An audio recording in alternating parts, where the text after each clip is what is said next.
So, with it being roughly around a week since the update did come out, and that includes the buff patch for both Sparkle and Black Swan, today I'm here with my first impressions on both the characters after they were buffed. Apologize in advance, I am still sick, but I have mustered the courage to try to get this video out as soon as possible before they kind of get drowned out by other info. As of course, the buffs are one of the hotter topics right now, so I wanted to get this out as soon as possible, but I am still sick, so I apologize for sounding a bit weird. Also, for any of you that still need to summon on these current Brutal Phase 1 banners or even the Brutal Phase 2 banners, stuck grinding in Honkai Star Rail, need stellar jades fast, we've got you covered. Head over to U7 Buy, your ultimate gaming hub for save fast and cheap in-game top-ups. Whether it's Star Rail or your other favorite games, U7 delivers instantly and players love it. Check out their Trustpilot reviews, they're actually top ranked. On the Honkai Star Rail direct top-up page, you can recharge your account in seconds. For example, 8080 Honorific shards cost $99.99 in the official store, but on U7 Buy, you can see here it's way cheaper. Just pick your server, enter UID, pay securely, and boom, your account is instantly loaded. Want extra savings? Use code PRETSR at checkout for 5% off, perfect for last minute pulls, battle passes, or surprising a friend. And here's a bonus. If you spend $80 a month on U7 Buy, you can grab the Honkai Star Rail Express Pass for only 1 cent, which is nearly free. Click on the link in my description, recharge fast, save more, and keep blazing those trails. So first, let's kick it off with Black Swan, as I have less to say about her as opposed to Sparkle, but it's still relatively all positive.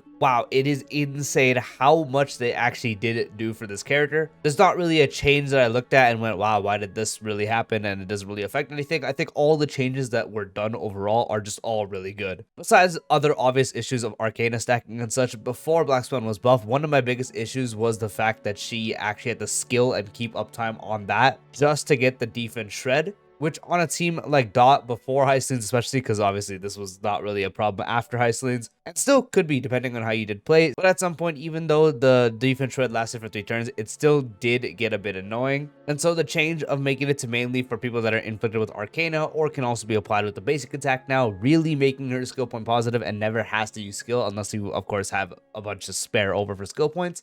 That was really good because it just eliminated any problem with skill points the team could have, especially since now it was definitely needed because Black Swan, you don't realistically build any speed anymore. Because of that, if they did not actually fix that defense shred problem, that was going to be annoying just because she herself wasn't going to be able to offset it. Although, realistically, you just have to use it once and then it would take a while for the turns to run out anyways, but that's besides the point. So the defense shred being able to be used easier just with Arcana Infliction, basic attack as well, that was a great change. Of course, the biggest thing with all this stuff being changed to Arcana and how it works, no longer getting rid of a bunch of stacks, being able to keep uptime on significantly more, of course, was going to be a great damage output increase in general. On top of that, all the Arcanas being considered every dot state is also insanely good, especially if you did have earlier investments such as E1 and S1, which both are good investments, just because now she can fully have the conditions of her E1 being able to shred all types of res, and then her actual light cone is able to stack itself because she no longer needs to have someone else applying debuffs to help with that. So the change for Arcana not only being able to get significantly more damage by keeping up a lot more uptimes on the stacks, plus also having 20% defense ignore just for Arcana stack proc, that's also just a significant damage increase. But yeah, also being considered every dot state was just insanely good. They really took Black Swan from this more replaceable sided third dot character on the team because realistically, you would probably get better results by just running someone else like Silverwolf or Cypher on the team and then your sustained last slot and just mainly running Heistleans Kafka.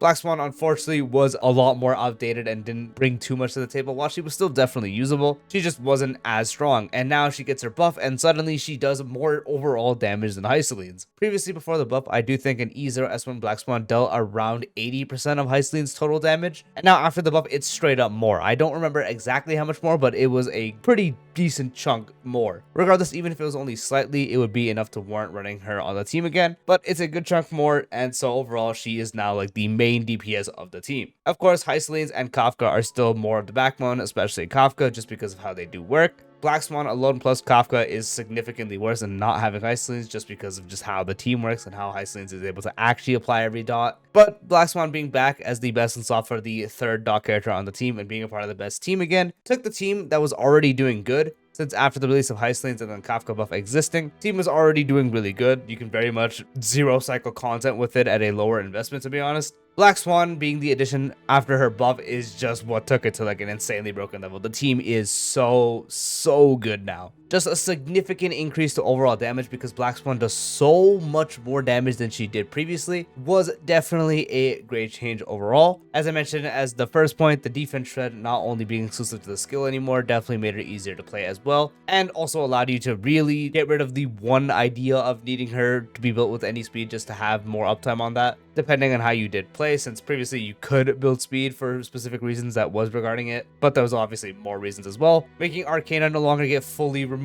and just easier to have a lot more uptime on it for significant damage there as well. And then Arcana also being considered all dots, everything that was provided to her is insanely good. It is very easy and very assured to say that Black Swan is back. For my own testing and testing without her again just after the buffs, because I did go ahead and rebuild her. Mine is a bit unoptimized unfortunately, but I still have had chances to try out proper ones. In just any case, running her instead of another debuffer or another support always just did better. The damage is insane. At E0, S0, at E0, S1, especially at E1, S1, especially when you swap SIGs as well with Hyselines, just the overall potential is insanely good. Her damage is just through the roof now, and she really helps that team do damage that I didn't even think Dot would ever achieve in my life. I was there for when Dot started. I was there for when Dot was in the trenches. And by this, I'm not saying I'm a fan of it. I'm just saying I was there to witness it. Then I was there when it was coming back with high skins and stuff. I was like, damn, this team is great. Now they get Black Swan, and that damage is genuinely insane. So yeah, Black Swan is back. First impressions from every time using her, trying to run teams without her just to compare and stuff. She is just the definitive upgrade for that third slot. They really cooked with her buff. She is insanely strong on that team now. And now Sparkle. So I use Sparkle a lot more just because I used to use Sparkle a lot previously before the buff. This buff is actual crack. I knew she was going to be good again, all that stuff. I know the reasons for some of the changes, or majority of them to be honest, but actual play, I didn't expect her to be so good. Usually -1 setups, depending on the DPS, of course, end up being better. But honestly, these Sparkle buffs are so good that I think running Hyperspeed Sparkle and base speed DPS again, like how it was when she came out. Because like back when she came out, a lot of people were like, oh yeah, this is like low-key better than -1 because of how good Sparkle's buffs are. I think it's just that all over again. Her buffs now are just so goddamn good. Moving the trace that extended the duration of the skill buff to her actual skill, so that it freed up a whole bonus trace, was of course good because now she can get a whole new effect. And then with the skill point changes being 6 skill points instead of 4, and then also being able to overflow, that of course depends on the team. When pairing her with other DPSs that consume skill points but not at an insane rate, such as Sparksy, such as Archer, such as even Io Daneng, those are the characters where you'll really notice that overflow definitely help, and then that extra skill points. For everyone else, you honestly really won't feel it, just because running Sparkle in general before the buff, the skill points provided was adequately enough. So this is not really a change that you'd specifically feel with them, but for her best partners, again, all the skill point hungry DPS, this is something you really do change. Sometimes it's a bit annoying when the overflow comes up after the turn, like let's say you're overcapped, you use your Archer stuff. Once you're finally done with your Archer stuff, then you get the skill points back, which is good to smooth out rotations, but sometimes I know it'd be too broken, but like imagine it was able to come out at the same time. The change from damage dealt buffs with all the characters with Cypher and such also playing into her talent to further increase that, being changed to vulnerability, in my opinion, is better. I think there's infinitely more sources of damage dealt and infinitely more ways to make damage dealt be more oversaturated. So vulnerability is definitely better. Of course, vulnerability is another stat that can also usually be at the point where diminishing returns can happen, but on the teams that Sparkle was on, usually that would not be those kind of teams, as she wasn't on super debuff centric teams. But now with it being vulnerability on her teams, that's just a significant increase as opposed to damage dealt. Of course, this change was primarily just so she can work better with elation, because damage dealt doesn't work with elation while vulnerability does. So I am 99% sure that was the main change reason, but for any other team, it really just did more good than harm. And then for her actual bonus traces, they enhanced the one that gave her energy from using a basic attack. That's still there, but now the more skill points the person with the skill buff does consume, the more energy Sparkle does regenerate, which of course, if you're pairing them with a regular DPS that just uses the skill point once, they're not really going to have a big increase to Sparkle's energy. But to the character she's made for, Archer, Sparksy, they are going to generate Sparkle so much more energy that can allow you to get ultimate a whole turn quicker depending on what you're doing. And then this change especially, the one that now allows Sparkle to not consume a skill point when the character that she buffs uses 3 or more skill points in a turn. That is insane. That was incredible because now it lets you allocate more skill points for Sparksy, allows you to allocate more for Archer. It's actually insane. It's so simple yet so effective. I've had many times where using Sparkle, of course this can be solved by just replaying the battle in a better way, where that extra skill point Sparkle consumed for his skill would usually be the reason I can't get an extra shot in. But now I don't have to worry about that because Archer is able to freely just get a free skill proc from Sparkle every time it's her turn. And the change to her previous quantum trace that was restrictive, that also being changed is so good. No longer restrictive at all, just gives everyone the unconditional 45% attack, which was the highest amount you can get. And on top of that, free 10% alt-type res pen for the character you are buffing with her skill.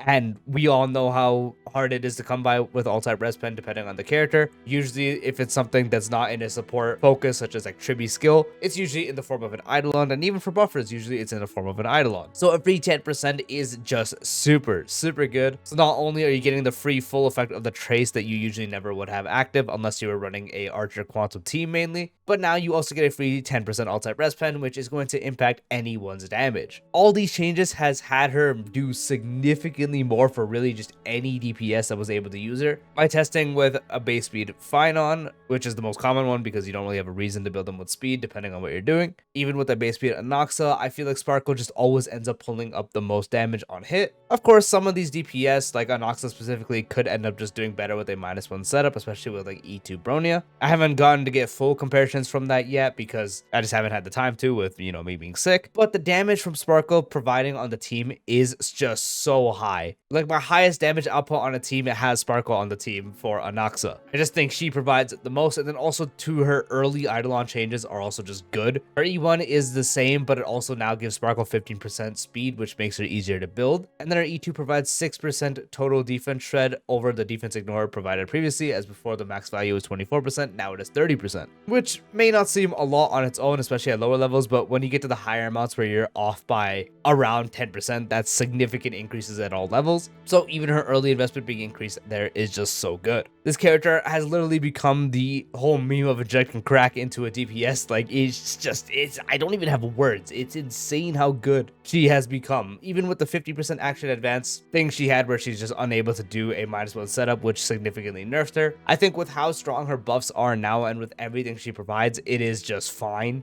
Her buffs are just so much better than the other action advanced characters overall. Provides more crit damage, is the only one that provides the vulnerability. Skill points, which of course that really depends on the character. Besides the argument of Bronya E2, I definitely think that she has the best E2, E1 vertical investment. 30% defense shred and also the quality left herself with more attack for the team is just overall better. Bronya's E1 is just a 50-50 on a skill point that you can't get every turn anyways, and then the E2 speed setups is still super broken. Sunday, honestly, his vertical investment is garbage, I'm not gonna lie. Sparkle fortunately just has good vertical investment across the board. Even her signature light cone is honestly more underrated. I know people dog on it a lot, which is fair because Dance Dance exists and she does that relatively well, especially now with how she's able to get more energy based on skill points consumed from the person you are buffing. But her light cone providing crit damage for herself to increase her buff and also providing everyone crit rate and crit damage with practical permanent uptime throughout the battle is just something that people should really consider. It's actually really good. So yeah, as you can tell from Sparkle, from just everywhere testing on skill point heavy teams, on non-skill point heavy teams, she is insane. Like this character, she was funny enough my favorite support when she came out for the longest time. Probably not until Triby that she got replaced. Honestly, she might be back up there again. Like the fact that she's just able to do so much is so crazy. This character is also just so back. Sparkle is so good once again. And that practically does end the first impressions on both the buff characters. You can tell I'm very satisfied with both the performances. Black Swan is just so broken on dot once again. Sparkle in her role for being for the skill point characters, and also even the non-skill point heavy characters, the ones that consume a normal amount, even for them with the whole base speed and hyperspeed Sparkle setup, she just performs so good once again. They genuinely cook so hard on both these characters' buffs that I honestly cannot wait to see what they do for future characters. Since the first wave of buffs was shaky, we had a 50-50, quite literally. We had Jinglu and Blade who were alright, but they don't hold up as well as Silverwolf and Kafka, who got significant increases, making them the best in their roles. And now we get the second wave with Black Swan and Sparkle both getting significant buffs to make them practically at the top depending on the role. So I cannot wait. I hope they continue to cook like this and give people these kind of buffs, because like imagine what these good level buffs could do for earlier limited characters. Anyway, I do hope you found this video helpful or enjoyable in any way, shape, or form. If you did, dropping a like would be greatly appreciated. If you're new to the channel or haven't done so already, be sure to subscribe and turn on the bell for future videos like this, along with all the tips and star content. Comment down below what you guys think about these characters after their buffs as well, and I'll see you later. Peace out.